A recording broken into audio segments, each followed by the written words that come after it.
देखिए, आरक्षण किसी के कहने से समाप्त होने वाली चीज़ नहीं है। आरक्षण किसी को मिल रही खैरात भी नहीं है।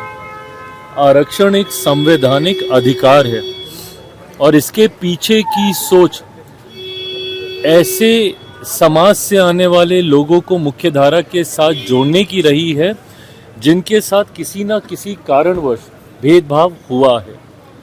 अनुसूचित जाति के लोग हों, अनुसूचित जनजाति के लोग हों। शेड्यूल कास्ट कौन सी कास्ट है? ये वो कास्ट हैं जो संविधान में शेड्यूल की गई हैं, जिनका आधार छुआछूत था।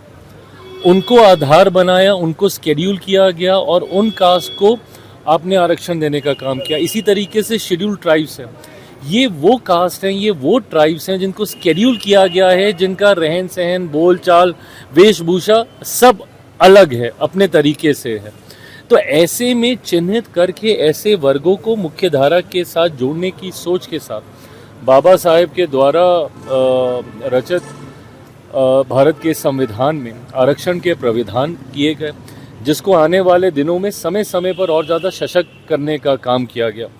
और आज की तारीख में इवन ऊंची जाति से आने वाले गरीब वर्ग के जो लोग हैं, उन तक को आरक्षण का लाभ मिलता है।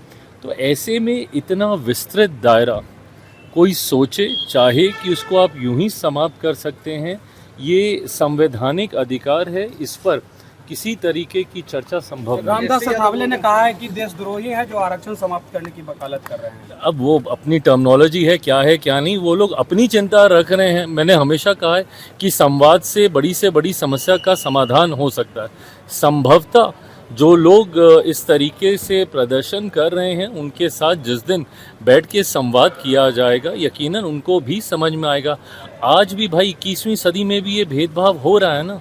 आदरणीय खड़गे साहब के साथ जिस तरीके से उत्तराखंड में घटना घटी, उनके मन से जाने के बाद जिस तरीके से मंच का शुद्धिकरण किया गया, ये आज भी अगर ऐसी घटनाएं घट रही हैं तो ये चिंता का विषय है। चर्चाएं इसमें होनी चाहिए कि कैसे सामाजिक न्याय को और ज्यादा सशक्त किया जाए।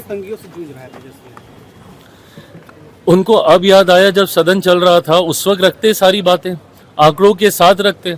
और विपक्ष का काम सिर्फ आरोप लगाकर भागने का नहीं हो सकता ना, इसमें कलेक्टिव रिस्पॉन्सिबिलिटी है। साथ मिलकर कैसे हम लोग खुद, मैं प्रसंस्करण के माध्यम से मैं प्रयास कर रहा हूँ ज़्यादा से ज़्यादा निवेश हम लोग लेकर आए राज्य में। हम लोग कैसे यहाँ के रेवेन्यू को हम लोग बढ़ाएं, कैसे हम लोग राजस्व को हम लोग और ज़्यादा मजबूत करें। निफ्टम हम लोग देश का तीसरा निफ्टम राष्ट्रीय मान्यता प्राप्त वो बिहार में खुलने जा रहा है। तो हम लोग का सबका मिलकर प्रयास है कि राज्य का राजस्व कैसे बढ़े।